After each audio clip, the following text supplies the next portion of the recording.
인간과 구원 13번째 주 이번 학기 마지막 시간 진행하겠습니다. 벌써 이번 학기가 끝나는 마지막 시간이 됐습니다. 이번 시간엔 제가 이번 학기 강의를 진행하면서 제가 가지고 있었던 생각들을 좀 정리하고 여러분과 나누는 시간을 가지고자 합니다. 그리고 다음 주에는 중간고사 때와 마찬가지로 기말고사를 봅니다. 제가 문제를 객관식 10문제, 주관식 1문제를 제출할 겁니다. 그거에 대한 여러분의 생각을 객관식 문제는 1시간 내에 11시까지 작성해서 메일로 보내주시면 되고 그리고 주관식의 경우에는 자정까지 작성해서 보내주시면 됩니다. 그리고 독서과제도 마찬가지로 그날까지 제출해 주셔야 됩니다. 이제 학기 초에 공지했었던 그거를 해주시면 되겠습니다. 시험 내용은 중간고사 때와 마찬가지로 강의 시간에 다뤘던 부분들에 대한 이야기를, 그러니까 문제를 제출할 거니까는요. 객관식은, 주관식은 여러분들의 생각을 좀 다뤄보는 그런 여러분의 생각 좀 이렇게 폭넓은 생각을 한번 해보시기를 하는 그런 문제를 낼 거니까는요. 그러니까 정답은 없는 거고 여러분이 여러분의 생각을 얼마나 잘 정리하는가 라는 거를 좀 다뤄봤으면 해서 아니 그런 문제니까 부담 가져주시지 않으면 좋겠습니다. 저는 우리 강의가 인간과 구원이잖아요. 인간과 구원인데 우린 인간은 크게 둘로 나눠야 된다고 생각합니다.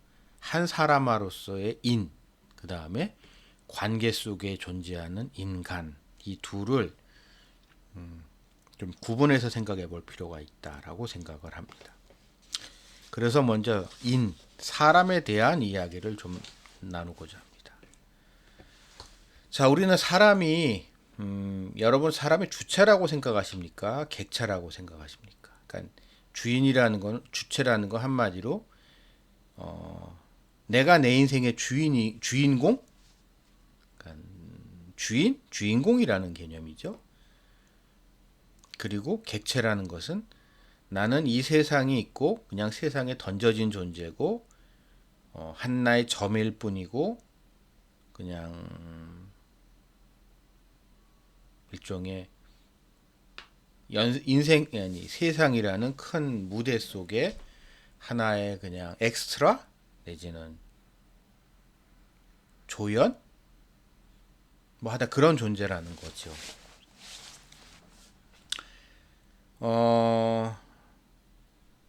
여기서 우리가 믿고 있는 제 수업 시간에 몇 차례 말씀드린 거로 기억하는데 우리가 믿고 있는 기독교, 그 중에서도 개신교라는 것이 얼마나 인류사적으로 봤을 때 중요한 것인가를 다시 한번 생각해 봐야 됩니다. 종교개혁 이전까지 한 사람은 개인으로서 존재할 수 없었습니다. 그가 속해 있었던 집단, 그러니까 그 집단은 그러니까 개인이라는 게 없었던 거죠. 집단의 구성원으로서의 한 사람이 있었던 거지, 있었던 거고, 그 한 사람은 그 전부터 존재했고 앞으로도 존재할 그 어떠한 집단의 한 구성원으로 일시적으로 잠정적으로 있는 존재였던 거죠. 우리한테 좀 익숙하게 되면 한 가문이 있는 거고, 한 가문은 오랫동안 지속이 되는데 그 지속되는 가문 중에 그 가문에 한 대가 있고 그 한 대에 여러 사람이 있었는데 그 중에 한 사람으로서 내가 존재하는 거죠. 우리 그러니까 이조왕조 조선왕조 500년이 있었는데 이성계후 후예였던 이성 여러 사람이 있었고 또 거슬러 올라가면 이성계 위에 이제 일명 육룡이 나르샤들이 있잖아요. 그런 사람 중에 하나라는 거예요. 그런 뿌리 깊은 나무 그런 거 중에 하나로서의 즉 객차로서의 한 사람이 존재하는 거라고 한다고 생각을 했었는데 루터는 단독자로서 나 한 사람이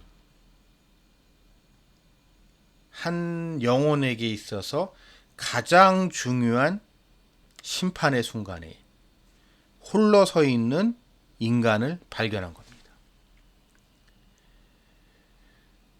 그래서 아주 극단적으로 말해서 그 전까지는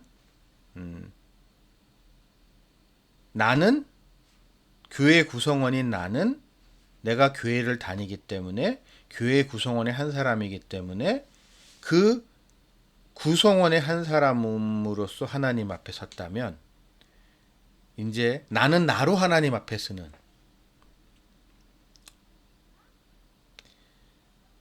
한 개인을 발견한 겁니다.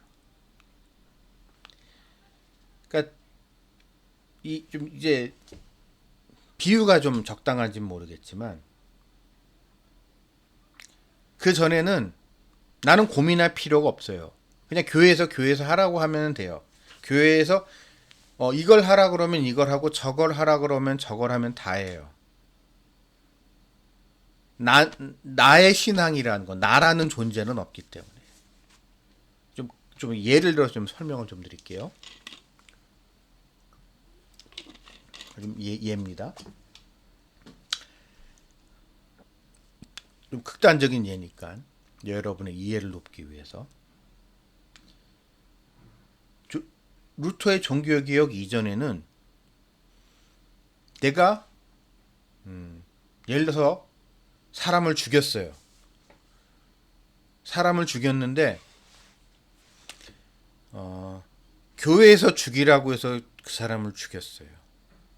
그럼 그건 죄가 아닌 거예요. 왜냐하면 교회가 하라고 했으니까. 그렇게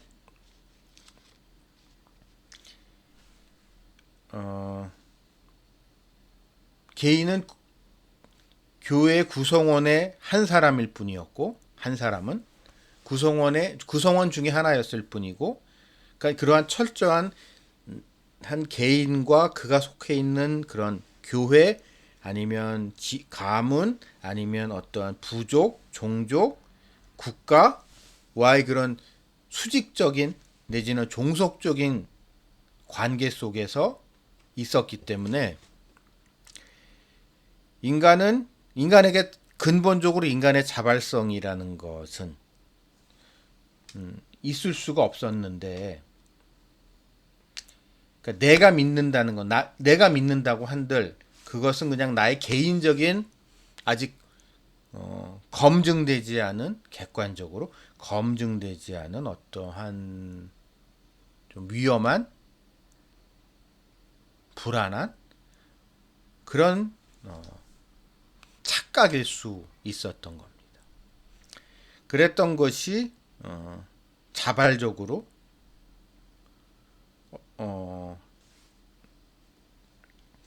내가 그러니까 교회에서 믿으라고 해서 믿는 게 아니고요. 내가 믿어져서 믿는 거예요. 그냥 우리 이제 논의를 좀 좁혀서 교회에서 이렇게 해라고 해요. 이거 믿어 하게 되면 그냥 네 알겠습니다 끝. 그거에서 고민할 필요도 없고 그랬던 것이 이제 인간의 자발성이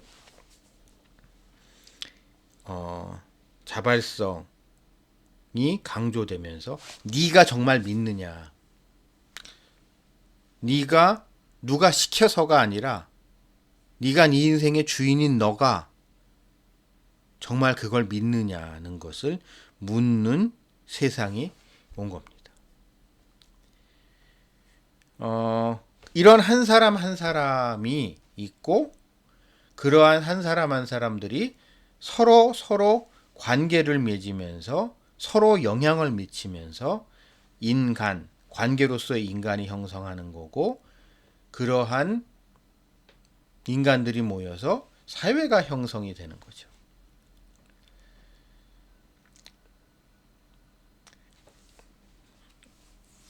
그런데 그래서 우리가 이러한 주체로서의 인간, 그러니까 타인과의 관계 속에서 존재하는 내가 아니라 내가 뭐라고 해야 되나요? 나로서의 나를에 대해서 살펴보다 보게 되면 내가 어떤 생각에 나든지 나의 존재의 근원이 무언가를 찾다 보면 거기서는 우리가 논리적으로 설명할 수 없는 초월적인 미지의 영역이 있다는 것을 발견하게 됩니다. 즉, 말로 다 설명할 수 없는 그 부분인 거죠. 그럼 그 말로 설명할 수 없는 나라는 존재, 우리로서의 한 존재를 지배하는 게 과연 무엇이냐? 가장 초월적인 게 뭐냐? 결국 욕망이라는 거죠. 우리 한 사람 한 사람은 결국 욕망의 주체라는 겁니다. 여러분, 우리가 욕망하면 되게 부정적으로 생각을 하잖아요. 그렇죠? 여러분이나 저나. 근데 냉정하게 한번 생각해 봅시다. 이 세상에 욕망이 없는 사람은, 그러니까 욕망이 없다. 인간은 존재할 수가 없어요. 그렇죠? 욕망이 없다. 밥 먹고 싶을 생각이 없다. 그럼 다 굶어 죽겠죠. 뭘 마시고 싶지 않다. 마시고 싶은 욕망이 없다. 성공에 대한 욕망이 없다. 뭐 그러게 되면 인간이라는 게 존재하기가 힘들죠. 그래서 우리를 움직이는 우리 안에 있는 가장 근본적인 영역이 욕망이라는 사실을 인정해야 됩니다. 제가 여러분 앞에 이렇게 강의를 하는 거, 그리고 여러분들이 이 강의를 들으시는 것을 왜 그랬는가를 따져보기 시작하게 되면, 사람마다 다 상황은 다르지만 결국 내 안에 있는 어떠한 욕망을 충족시키기 위해서 내가 바라는, 욕망이라는 게 별게 아니고, 그러니까 내가 바라는 것을 그게 긍정적인 거고 경우에 따라서 부정적인 걸 수도 있고, 또 때로에 따라서 수동적인 거가 될 수도 있고, 능동적인 것일 수도 있고, 여러 가지 모습은 있지만 결국 욕망이라는 거죠. 자, 여기서 제가 좀 이제 참고로 드리면, 여러분들이 이제 들어보신 그 포스트모더니즘이라는 거, 이게 많이 들어보시죠? 포스트모더니즘의 특징이 인간의 욕망을 중요시한다는 겁니다. 다만 근데 포스트모던주의자들의 문제는 인간의 욕망의 주체가 아니라 인간의 욕망의 객체로 바라본다는 겁니다.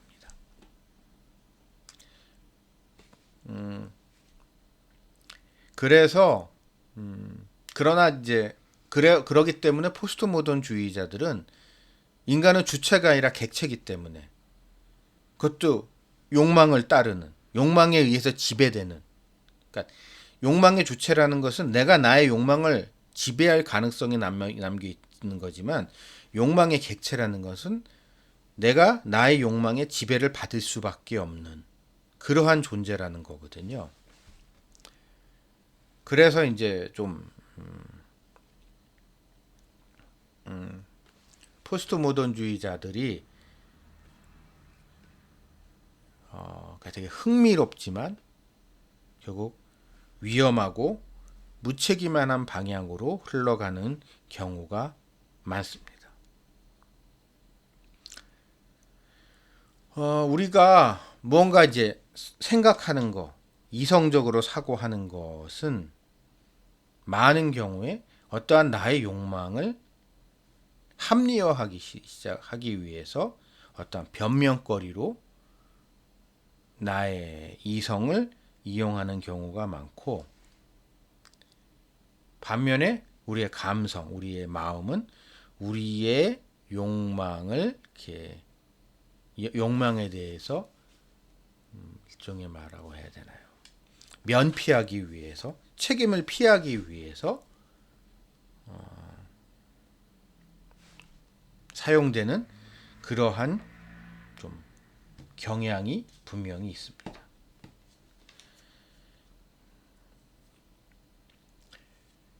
왜냐하면 그러니까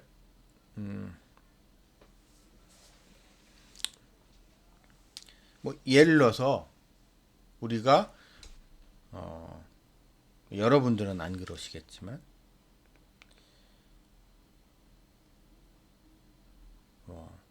술을 마신다고 칩시다. 그러니까 참 이제 이제 요즘 제가 좀 답답하게 느끼는 게, 어느 순간부터 한국 교회에서도 술에 대해서 되게 느슨해지는 경향이 좀 있고, 술 문제에 있어서 이게 되게 이렇게 뭐 좀 술 같은 거 좀 취하지만 않고 과하지만 않으면 뭐 한잔 할 수 있는 거 아니야? 라고 하는 게 되게 이제 교회 내에서도 이게 좀 그런 얘기를 하는 분들이 있어서 좀 답답한데, 자기가 술을 마시는 거를 술을 마신다고 치죠. 술을 마셨을 때 이게 뭔가 이렇게 합리화 적인 이성적인 논리죠. 아, 건강에 포도주 한 잔 정도는 건강에 좋다고 하더라. 내지는 내가 뭐 하여튼 뭐 경우에 따라서는 성경 구절을 들이대면서 취하지 말라고 했지 술 마시지 말라고 하진 않았냐. 아니면 야, 구약 성경에 보니까 술들을 많이 마셨고, 예수님도 성찬식하고 뭐 이럴 때니까 다 포도주 마셨던데. 그러면서 이제 우리의 이성과 논리와 사고를 가지고 나의 술 마시는 거를 정당화하는 합리화의 논거를 삼기도 하고, 경우에 따라서는 술이 나쁜지는 아는데 내가 마음이 너무 답답해서 술을 한잔 해야 내가 잠이 와서, 내지는 내가 별로 이렇게 술을 마시고 싶지 않은데 술 한잔 또 하고 그래야 사람들하고 이렇게 이 자리가 그럴 수밖에 없는 자리여서 뭐 하여튼 그런 온갖 핑계를 대면서 뭐 우리가 이제 한잔하는 거를 정당하지만 결국 아주 솔직하게 봤을 때 결국 내 마음 속에 술을 마시고 싶은 욕망이 생겼기 때문에 술을 마신 거거든요. 어느 누군가 제 입을 막 벌리고 억지로 막 술 갖다가 막 파이프로 해가지고 한 거 아니란 말이에요. 누가 나한테 총 들이대면서 목에 칼 들이대면서 술 한 모금 죽어 이러는 거 아니란 말이에요. 술을 마시지, 그러니까 술이 안 좋은 거 알아. 술을 안 마셔야 돼라고 하지만, 그러니까 뭔가 이렇게 저질러 놓고 저지른 거는 그 저지르고 싶은 이 욕망이 내 안에 있었다는 거죠. 그게 가장 근본적인 거라는 거죠. 만약 내 안에 그런 욕망이 없었다면 애초부터 그런 일은 내 안에 벌어질 수가 없는 거죠, 나한테서.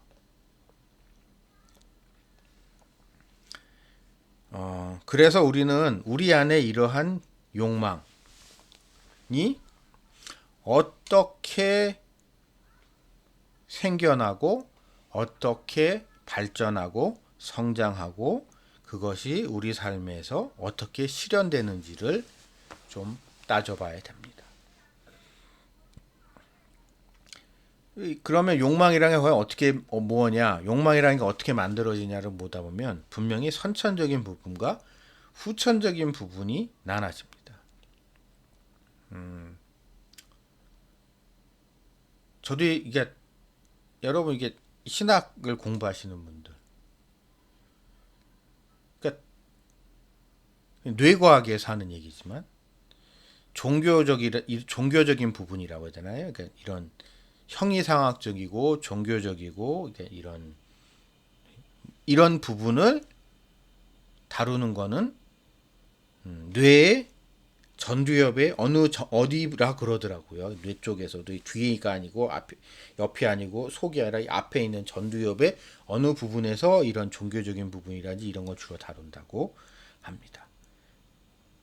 근데 이 부분이 어느 정도 활성화되는지는 어느 정도는 타고난대요. 그리고 간혹 어떤 사람들은 이 부분이 활성화 안 되기도 한다 그러더라고요. 그건 뭐 뇌과학이나 이런 분들을.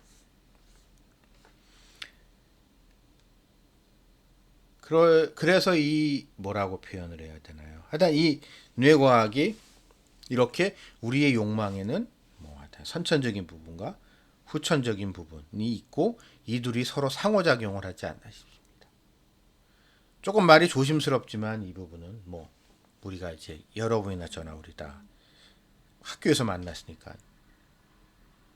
그래서 동성애자들 유전적으로 동성애를 이렇게 하게 하는 유전자가 있대요. 선천적으로 동성애를 이렇게 하게 하는 그 사람들의 주장에 의하면. 그래서 그 유전자가 있는 사람은 동성애자가 될 수밖에 없다고 주장을 합니다. 꼭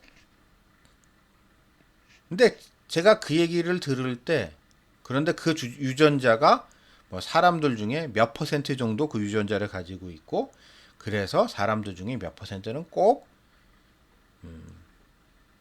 동성애자가 될 수밖에 없다는 주장을 하시는 분들이 주장이 있는데요. 그래서 동성애는 죄가 아니다 막 이렇게 이야기를 하는데 제가 거기에 드는 한 가지 의문점은 그럼 만약에요. 손뼉도 마주봐야 소리가 난다고. 어느 한 사람이 있는데 그러니까 그 사람도 많이 주장이 맞다고 생각을 합시다. 어떤 사람이 동성애적 성향을 유전자에 의해서 가지고 타고 태어났다고 칩시다. 근데 만약에 그 사람이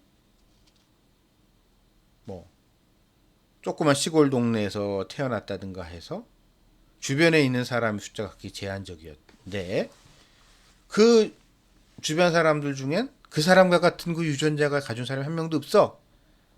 그래서 그 사람은 동성애 성향을 가지고 있지만 같이 이렇게 뭐라고 해 죽이 맞는다고 해야 되나? 그럴 만한 사람이 없어서 그런 걸 할 기회가 없다면 그 사람은 아마 자기가 그러한 성향을 가지고 있다는 사실도 모르겠죠.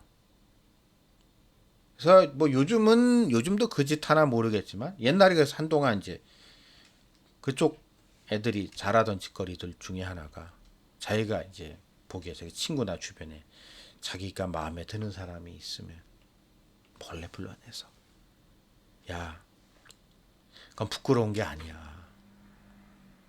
용기를 내. 라고 하면서 이제 부추기죠. 아니 실제로 제가 아는 동생 중에 자기가 이제 좀 예술 쪽에서 일하는 애인데 그것 때문에 짜증 난대요 막. 아주 애가 좀 이렇게 좀 곱상하게 생겼거든요. 그래서 자긴 분명히 분명히 아닌데 자꾸 걔네들이 와가지고 내 눈은 못 속였다고.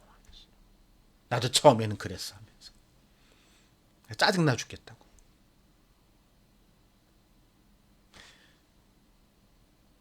하여튼 제가 이 얘기를 하는 건 우리가 그런 욕망이 있더라도 이것은 상호작용 속에서 나타난다는 겁니다.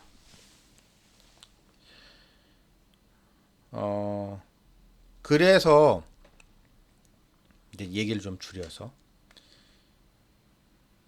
이런 과연 선천적인 부분이 있느냐 없느냐에 대해서는 많은 과학적인 연구가 있는데요. 흥미로운 건 전혀 상반된 결론이 나는 경우가 많이 있습니다. 그럼 왜 그럴까요?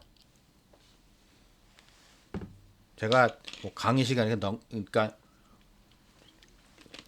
좀 불편하게 뭐 이 얘기 듣고 불편한 사람은 이 강의 시간에 없을 거라고 생각하는데, 그러니까 결국 그 선천적인 부분을 연구하는 과학이 과연 얼마나 객관적이고 공정한가라는 논란이 늘 있는 거죠.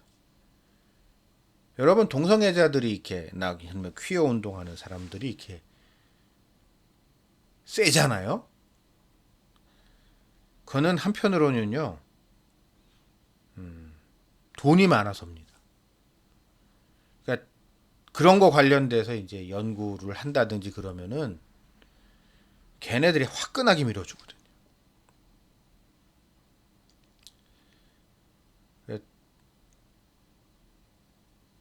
저 같은 이제 보통 사람, 하여튼 그런 사람은 이제 결혼해서 애 낳고 처자식 먹여 하여튼 그러느라고 돈이 많이 들어가잖아요.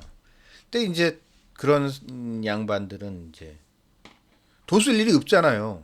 그러니까 그리고 돈이 많아요. 그래서 게이들이 보통 레즈비언들도 그렇고. 그러니까 그런 데에 돈을 하여튼 화끈하게 쏩니다.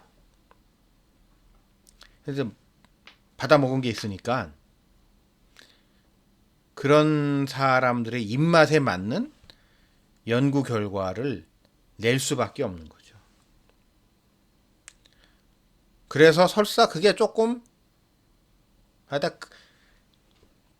그래서 특히 이 동성애에 관한 문제에 있어서 이것이 과연 선천적인가라는 논쟁은 참 한동안은 되게 핫 이슈였는데 오늘날에는 좀 사그라진 것 같아요.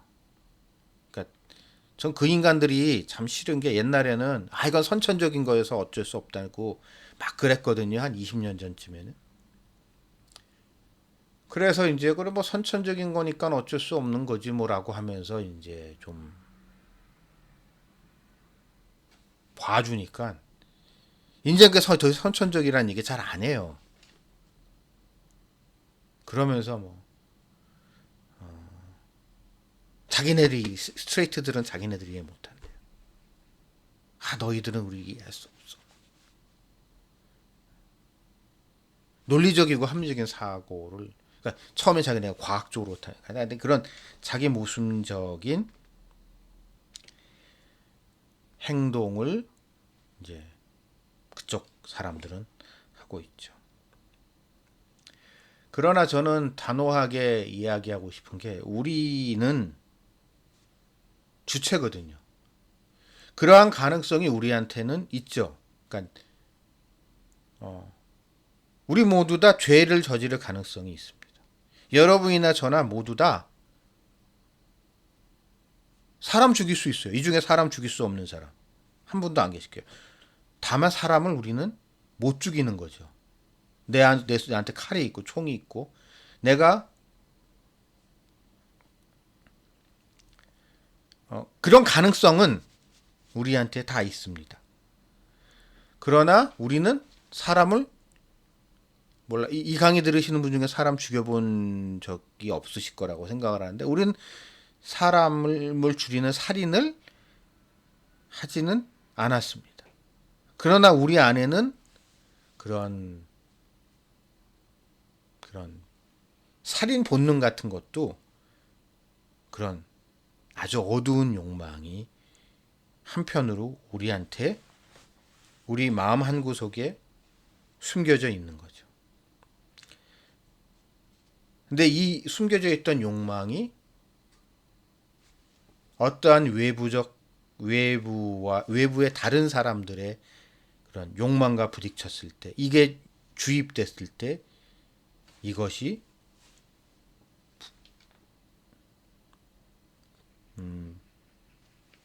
실현되고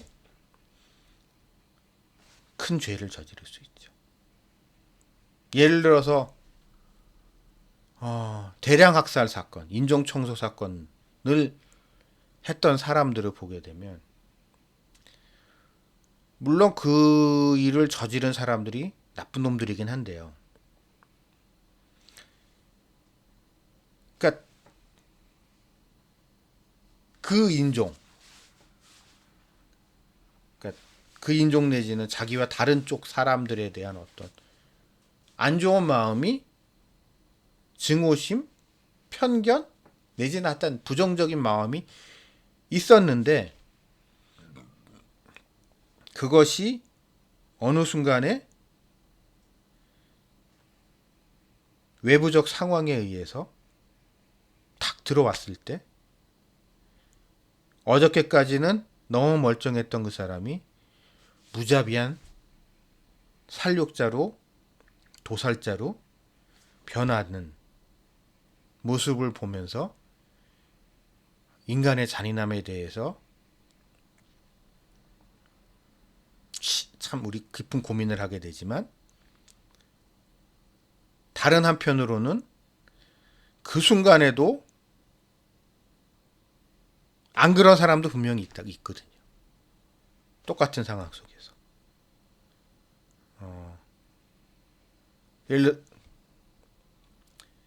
그게 주체로서의 인간의 가능성을 얘기하는 겁니다.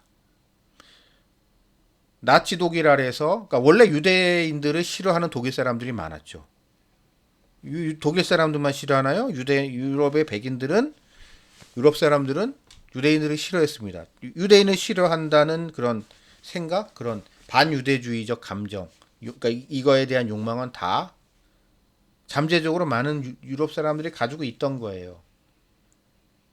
그런데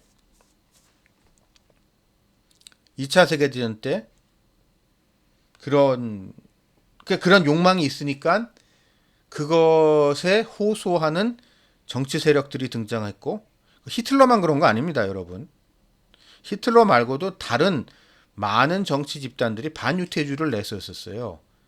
차이는 뭐냐? 히틀러는 그걸 진짜 자기 말대로 한 거고 다른 사람들은 그냥 말이 말로 그쳤던 거고 그 차이밖에 없어요. 따지고 보면. 그리고 심지어 히틀러 이후에 스탈린도 비슷한 짓을 했단 말이에요. 스탈린도 비슷한 짓을 사실 민족이라는 것 자체를 인정하지 않는 공산주의 사회에서 유대인이라는 이유만으로 소련 내에 레닌도 유대인이었는데 그런 황당한 일이 벌어지는데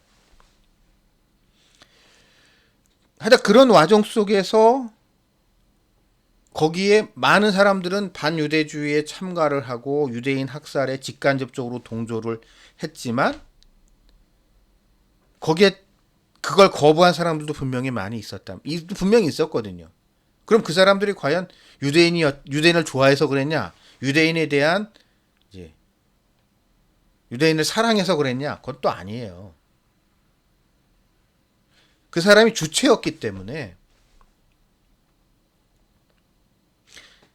나의 욕망을 내가 다스릴 수 있었던 거죠. 그러나 안타깝게도 우리 안에는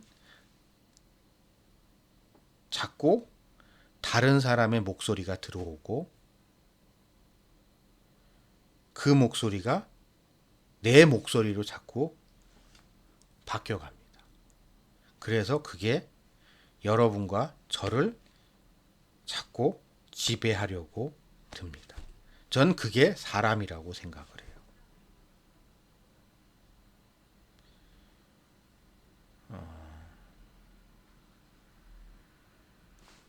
첫 번째 시간은 그래서 결론적으로 말씀드리겠습니다. 우리는 우리의 욕망에 따라 살아갑니다.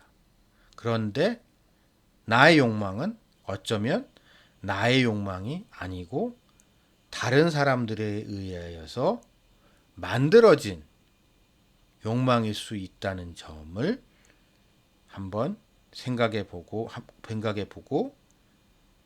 그래서 우리는 여러분과 저는 여러분과 저 우리 한 사람 한 사람은 나를 움직이는 나의 욕망에 대해서 내가 좀 주인이 돼야 되지 않을까라는 생각. 그래서 내가 나의 욕망에만 끌려가지 않는 존엄한 존재로 남아 있어야 되지 않을까라는 생각을 해봅니다. 잠시 후에 두 번째 시간 시작하겠습니다.